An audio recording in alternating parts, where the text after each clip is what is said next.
여러분 안녕하세요. 자, 오늘은 바로 감상 수업이 있습니다. 감상 수업. 오늘은 사계중 봄이라고 페이지 22쪽에 있는 내용을 공부해 볼 거예요. 네, 이 곡은 비발디라는 작곡가가 만든 곡인데 굉장히 유명합니다. 여러분들 아직 한 번도 못 들어봤을 수도 있지만 살면서 아주 수차례 반복해서 들어볼 수 있는 아주 대단한 곡이에요. 정말 엄청나거든요. 자, 이 곡을 한번 잘 들어보시고 이 곡을 작곡한 사람에 대한 어떤 심정으로 만들었을까 이런 것도 다 고민해 볼 수 있거든요. 굉장히 좋습니다, 여러분. 자, 먼저 이 비발디라는 사람 한번 보도록 하겠습니다. 자, 비발디는 이탈리아 작곡가 겸 바이올리니스트로 약 500곡의 협주곡을 비롯하여 소나타, 실내악, 오페라, 모테트, 칸타타 등 다양한 작품을 작곡했다. 주요 작품으로는 4개를 포함한 협주곡집 등이 있다. 후기 바로크 양식의 협주곡을 확립했으며 바흐 등 다음 세계에게 큰 영향을 주었다. 천재 중에 천재죠. 예, 이거 고전이라는 게 이렇게 엄청 오래된 노래잖아요. 보세요, 이게 지금 1678년도, 1700, 요즘 300년 됐어. 300년. 예, 엄청나죠. 300년 전에 만든 곡을 아직도 듣고 있다. 예, 정말 엄청난 곡입니다, 여러분. 이 분의 대표곡인 사계인데 이 사계가 뭐냐면 쉽게 생각하면 사계절, 사계절이에요. 사계절, 사계절 중 봄이다. 오, 눈치 빠른 사람. 선생님 여름도 있습니까? 여름도 있죠. 겨울은요? 네, 가을 다 있습니다. 이해하시겠죠? 굉장히 아름답습니다. 여러분 같이 한번 들어보도록 하겠습니다. 기대되지 않나요? 어디선가 한 번쯤 들어봤을 것 같은 그 곡, 예, 한번 들어보도록 하겠습니다. 화면 줄여야겠다. 짠. 좋아요. 딱 맞았네. 자, 우리 수업하기 전에 항상 뭐였습니까? 구독과 좋아요. 네. 열심히 한번 해보도록 하겠습니다. 자, 전체적으로 한번 들어볼게요.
와, 이게 300년 전에 나왔다는 게 믿겨집니까? 이게 정말 엄청난 곡 아니에요? 정말 들었을 때 정말 와, 아 이래서 선생님 예술을 진짜 좋아해요.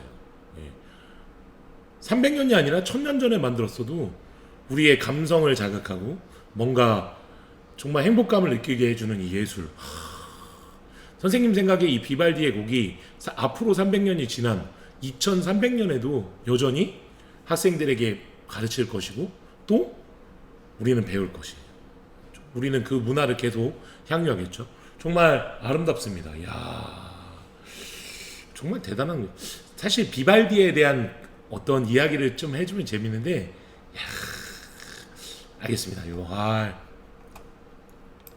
선생님이 비발디 이야기를 좀 해보도록 하겠습니다. 이거 뭐 안 하려고 그랬는데 그래도 알면 재밌어요. 또 의외로 이 비발디라는 사람의 아버지가 직업이 뭐였냐면 이발사였어요.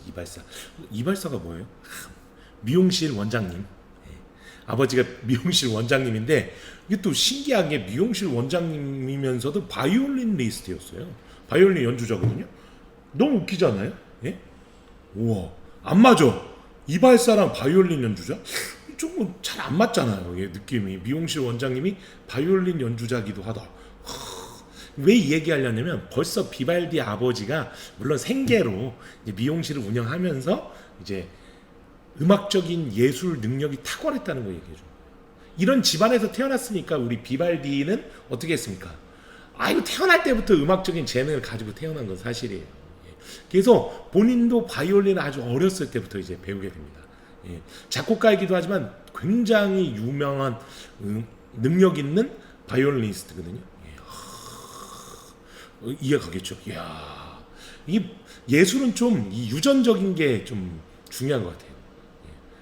정말로 다른 것도 뭐 다 중요하긴 한데 유전적으로 이런 예술적 감성이 풍부하고 이러한 걸 가지고 있는 유전을 물려받은 사람들이 특히 진짜 잘하는 것 같아요.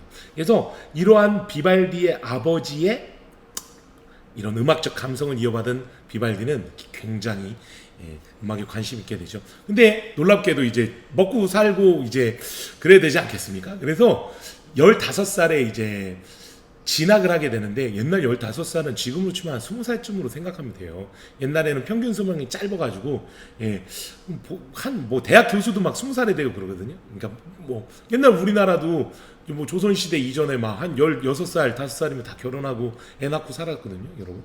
그건 이유는 뭐냐면 지금은 100세 인생, 100세까지 살지만 옛날에는 60살 살면 기적이었거든요. 사람들이 대부분 죽으니 삶이 되게 이렇게 짧아요, 기간이. 공부하는 기간도 짧고 사는 기간도 짧고 다 짧지. 한 벌써 나이가 한 30 정도 먹으면 할아버지가 돼. 그렇게 생각하시면 됩니다. 근데 비발디가 그래서 15살 때 학교를 갔는데 무슨 학교에 가냐면 사제학교에 갑니다. 아니, 선생님 사제학교가 도대체 뭐예요? 사제라는 게 뭐냐? 지금으로 치면은 신부님 되는. 신부님이 뭐예요? 천주교. 가톨릭이라 부르는 천주교의 그런 종교인 신부님 계시는데 그 신부가 되는 학교에 가게 됩니다. 근데 그 학교의 특징이 이렇게 기숙사 학교였대요. 기숙사 학교. 그래서 굉장히 엄격하고 이제 막 그 과정이 굉장히 힘든데 그 과정을 비발디는 약간 요령이 있었던 것 같아요. 이 사람이 이게 예술적 감각이 있으니까 이 갇혀져 있는 이런 삶을 잘 견디지는 못하는 스타일이었나 봐요. 그래서 다른 사람들은 모두 그 기숙사 학교에 딱 들어가가지고 10년간 이제 교육을 딱 받았는데 비발디는 집에서 다녔다고 합니다. 집에서. 그래서 원래는 이 사제학교를 졸업하면은 뭐가 있어야 되냐면 그 의무적으로 이제 사제가 돼야 되는 거예요. 신부님이 돼서 오랜 기간 동안 근무를 해야 되는데 이 비발디가 이게 역사에서는 두 가지 설이 있는데 한 가지 비발디가 약간 뻥쳤다, 거짓말했다라고 얘기하는 점이 있고 어떤 게 진짜였다라고 하는데 천식이 있었대요. 이게 뭐냐면 이 호흡기 질환이야. 그래가지고 좀 몸이 많이 아팠나 봐요. 이 호흡기 질환 때문에 아파가지고 그 이제 학교에다 얘기해가지고 나는 거기 단체 생활하면 일찍 죽어요, 병 걸려서. 그러니까 나는 왔다 갔다 하겠습니다. 이렇게 해서 허락을 해줬다 그래요. 그리고 또 25살에 그 학교를 졸업하고도 신부님이 돼야 되는 게 몸이 아프다는 걸로 이제 그 의무를 빼줬다 그래요. 굉장히 신기하죠. 근데 제 생각에는 비발디가 이 예술적 감각이 탁월한 사람들은 이 갇혀있는 생활을 못해요. 자유거든. 이 예술은 자유예요. 이 자유를 억압하는 걸 정말 힘들거든요. 아마 그래서 제 생각에는 천식도 조금 있었을 것 같긴 한데 약간 뻥쳐서 약간 과장하게 몸이 아파서 난 못합니다 이렇게 한 것 같아요. 어떤 느낌인지 아시겠죠? 예, 그래서 25살에 이제 사제 역할을 하긴 했는데 이렇게 직접 성당 같은 데서 하지는 않았답니다. 그래서 대부분 맡은 업무가 음악을 워낙 좋아하니까 음악 사제로 불렸는데 그 주변 사람들이 뭐라고 불렸냐면 이 사람이 또 비발디가 머리가 이 붉은 색깔, 빨간 색깔이에요. 왜 빨간색이에요? 염색했어요? 아니요. 비발디 아버지의 머리카락도 빨간색이었던 거예요. 유전적으로 이제 빨간. 우리나라도 이제 뭐 연예인들이 머리 염색하자. 염색할 필요가 없어요. 셀프로 염색이 돼 있는. 태어나자마자 빨간 머리죠. 그래서 주변 사람들이 뭐라고 불렀냐면 빨간 머리 사제라고 불렀다고 합니다. 굉장히 신기하죠. 이런 거 얘기해주는 초등학교 선생님 없어. 진짜예요. 선생님이 잘 알아. 예, 선생님이 워낙 예술을 좋아해가지고 이런 비사 같은 걸 많이 알고 있습니다. 신기하죠. 여러분도 복이에요 이거. 그래도 이 분이 25살부터 뭘 하게 되냐면 어떤 학교에 음악 교사로 이제 가게 됩니다. 원래는 사제가 돼야 되는데 사제가 생활이 힘들다고 이제 거짓말을 약간 치는 거. 그래도 뭐냐, 야 그러면 네가 사제로서 고아원의 음악 선생님이 되어라는 거예요. 그래서 피에타 음악학원이라는 여자 아이들이 모여 있는 고아원에 음악 교사로 들어가게 됩니다. 이 고아원 피에타 음악학원은 뭐 자세히 또 설명하면 엄청 긴데 일종의 그 부모에게 버려진 아이들이 모여 있는 보육원이라 그러죠. 고아원이에요. 이 고아원에 이제 음악 교사로 가게 됩니다. 이 고아원인데 이게 남자 여자 아이들이 섞여 있는 게 아니라 여학생만 있는 고아원이었다 그래요. 한 40명 정도 되는데 이 고아 피에타 음악학원에서 35년간 음악 교사로서 생활하게 됩니다. 이게 머리도 빨갛고 또 굉장히 바이올린도 잘 치고 막 좀 예술적 감각이 탁월하니까 인기가 되게 좋아가지고 사람들이 빨간 머리 사제 이렇게 불렀대요. 우리로 치면 지금 보면 빨간 머리 신부님 이렇게 불린 거예요, 별명이. 그래서 그 35년 동안 있으면서 굉장히 다양한 곡들을 이제 작곡하게 돼요. 한 500곡 정도 작곡했거든요. 기가 막힙니다. 예. 특히 이 사계는 엄청나게 유명한 곡인 게 이게 원래 오케스트라로 연주하면 막 오케스트라 사람 진짜 많거든요. 많게는 막 100명씩 모아놓고 연주하는데 이 사람이 만든 이 사계의 곡은 굉장히 소규모로 운영이 되게 됩니다. 왜 그러냐면 이 고아원 학생들이 총 인원수가 40명인데 다 연주를 할 수는 없잖아요. 그 중에서 뭐 한 반절 정도만 데리고 아이들을 연주해 준 거예요. 또 모든 악기가 사용될 수가 없으니까 주로 바이올린을 중심으로 해서 선율이 움직이고 그 다음에 아주 소규모 현악기들 바이올린을 댈 수 있는 아주 작은 규모, 그래서 20명 규모로 운영하게 되거든요. 특히나 이 곡의 특징은 뭐냐면 소네트라는 장르인데 이 나이 초등학교 선생님 중에서 이렇게 잘하는 사람이 없어. 이건 진짜예요. 이 소네트 장르가 이제 일종의 그 시를 음악으로 바꾸는 장르 정도로 생각하면 되는데 이 곡은 14줄짜리 14행짜리 시를 가지고 음악으로 표현한 거거든요. 정말 대단해요. 전체 곡에는 이제 봄, 여름, 가을 딱 합치면 한 40분 정도 되는데 선생님은 특히 이 봄이랑 여름을 좋아하는데 여름에 2악장을 특히 좋아합니다. 오늘 수업이 끝나게 되면 여름 2악장을 딱 여러분 들려드리게 될 건데 정말 대단하거든요.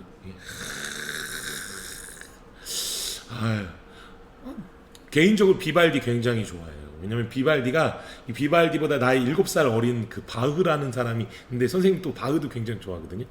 이 바흐에게 엄청난 영향을 주면서 바흐가 이렇게 음악을 집대성하게 됩니다. 바흐가 음악의 아버지라고 불리게 되는데 이런 것도 기회 되면 빨리 계약이 됐으면 좋겠어. 계약되면 우리 아이들에게 얼마나 재밌는 얘기들 많이 해줄 수 있는데 정말 아쉽습니다.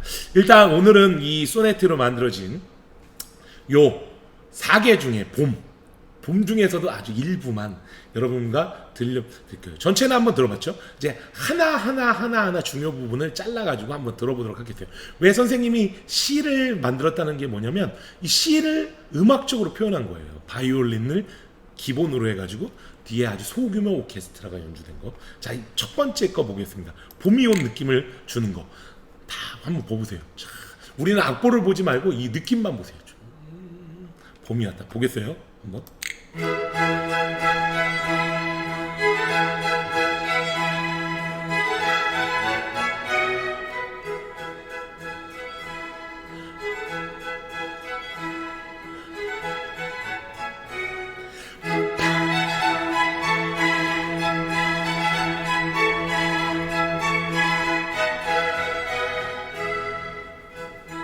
좋지 않나요, 여러분들? 예, 여기 현악기로 이루죠. 현악기라는 건 줄로 연주되는 악기를 의미합니다. 예, 뭐 바이올린, 첼로, 비올라 이런 것들이거든요. 예, 근데 이 연주곡은 바이올린이 기본이에요. 예, 그렇죠. 보면 빰빠바바밤빰빰빰 빰빠바바밤빰빰빰 느낌 오죠? 괜찮습니다. 두 번째 한번 들어보세요. 오, 요것도 이 부분도 장난 아니거든요. 한번 들어보세요.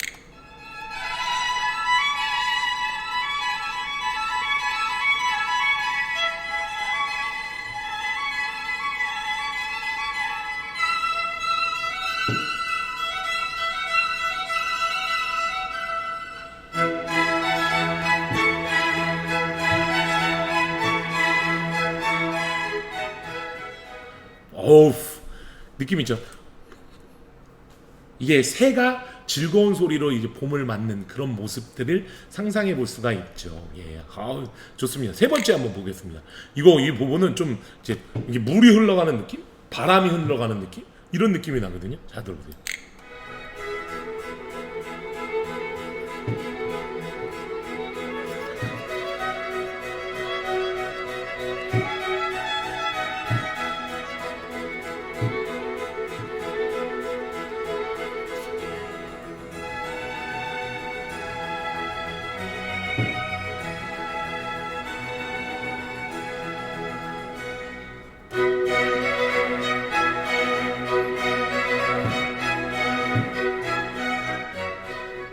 어떤 느낌인지 아시겠죠? 예. 그 다음 곡은 요거 이제 약간 클라이막스 같은 느낌. 뚜리링, 뚜리링 이런 느낌이거든요. 들어보세요. 벼락치는 느낌. 맑은 하늘에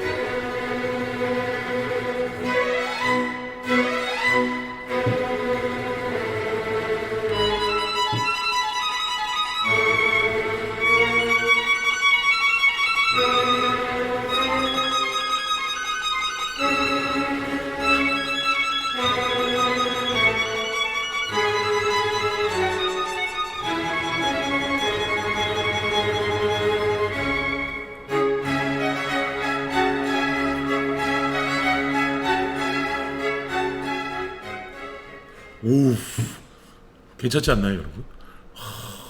한 곡에 모든 걸 다 담아버렸어. 마지막. 이거는 이제 다시 평온해지.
오, 정말 우리 다 들어봤어요.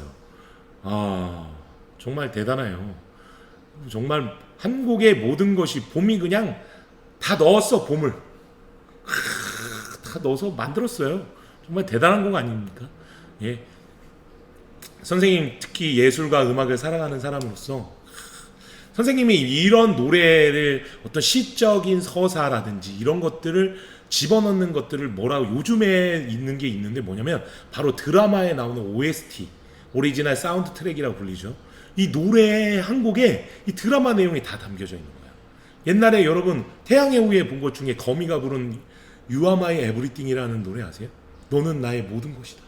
You are my everything. 그 안에 노래 다 그냥 드라마 다 들어있는 거야. 그 노래 딱 들으면 요번에 어제 끝난 또 드라마 있었어요. 뭐에 있으면 슬기로운 의사생활이라는 드라마 있었는데 선생님 너무 울면서 봤어요. 근데 감성이 좀 풍부하거든. 근데 이 드라마마다 이 회마다 그 드라마에 맞는 OST들이 계속 나왔는데 아로아라는 곡도 막 나왔거든요. 들어봤을 때 영원히 빛을 잃어가지 않게 You are my everything. 아시겠어요, 여러분? 이 사실 뭐냐면 음악 안에 다 담을 수 있어요. 이야기를 담는 거야. 물론 듣는 사람마다 느낌은 다를 수 있어요. 왜냐하면 개인의 경험이 다르기 때문에 내가 어떤 음악을 들었을 때 생각나는 것들이 많은 거야. 우리 앞장에서 배우는 비잉 연니 단소로 들어봤던 곡 있죠. 선생님은 그 노래를 딱 들으면 어떤 느낌이 머릿속에 막 나오냐면 과거 시대에 사랑했던 사람들이 그 사랑을 이루지 못하고 애절하게 헤어지는 느낌이 나는 거예요. 근데 이게 사랑하는 사람이라고 이렇게 있잖아요. 연인간인데 이 음악을 들었을 때 어떤 사람은 이제 부모님이 일찍 돌아가신 거야. 그래서 어렸을 때 부모님과 헤어져서 그 어떤 이별의 아픔 같은 것들이 떠오를 수 있어요. 왜냐하면 개인마다 경험이 다르기 때문에. 선생님이 왜 감상 수업에서 이야기를 하냐면 감상에서 제일 중요한 건 개인이 느끼는 그 순수한 감정이 제일 중요해요. 선생님이 야 이건 폭풍이 먹고 새들이 다시 상쾌하게 노래 시작하는 것 같지 않냐? 이렇게 얘기하면 이럴 수도 있지만 내가 들었을 땐 다른 느낌이 날 수 있어요. 다른 느낌이 난 거 괜찮아요. 그게 예술의 아름다운 점이에요. 특히 시의 아름다운 점. 나의 느낌이 다른 사람과 다를 수 있어요. 근데 재밌는 게 뭐냐면 이 똑같은 느낌이 항상 똑같은 것도 아니야. 나이가 어렸을 때 들었던 곡의 느낌이 똑같은 곡을 나이가 이제 삶을 마무리 짓는 노년 때 들었을 때 또 완전 다른 느낌이 오게 됩니다. 예술은 이렇게 정말 훌륭한 것 같아요. 선생님은 아마 선생님을 하지 않았으면 예술가가 됐을 것 같아요. 물론 지금도 예술가가 되고 싶습니다. 예. 정말 예술을 굉장히 사랑합니다. 예. 단소 비익연이 이거 한번 마스터 한번 해봤으면 좋겠어요.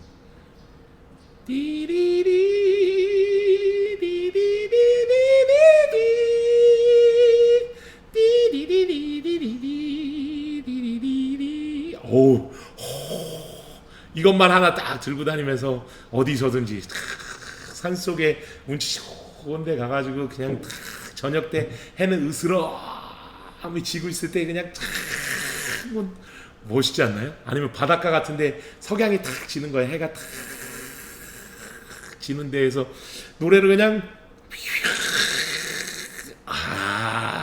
좋다. 여러분 오늘은 감상에 대해서 배웠습니다. 감상에서 제일 중요한 건 무엇이냐? 자기의 마음을 숨김없이 이해하고 받아들이는 것. 그게 제일 중요합니다. 여러분들 잘할 수 있어요. 여러분들은 순수하고 때묻지 않은 삶. 아시겠죠, 여러분? 자, 오늘도 열심히 공부하셨습니다. 자, 여러분 항상 뭘 해야 되죠? 구독과 좋아요. 예. 100명 한번 돼보고 싶습니다. 100명! 구독자 100명 만들어 보겠습니다, 여러분. 예, 감사합니다.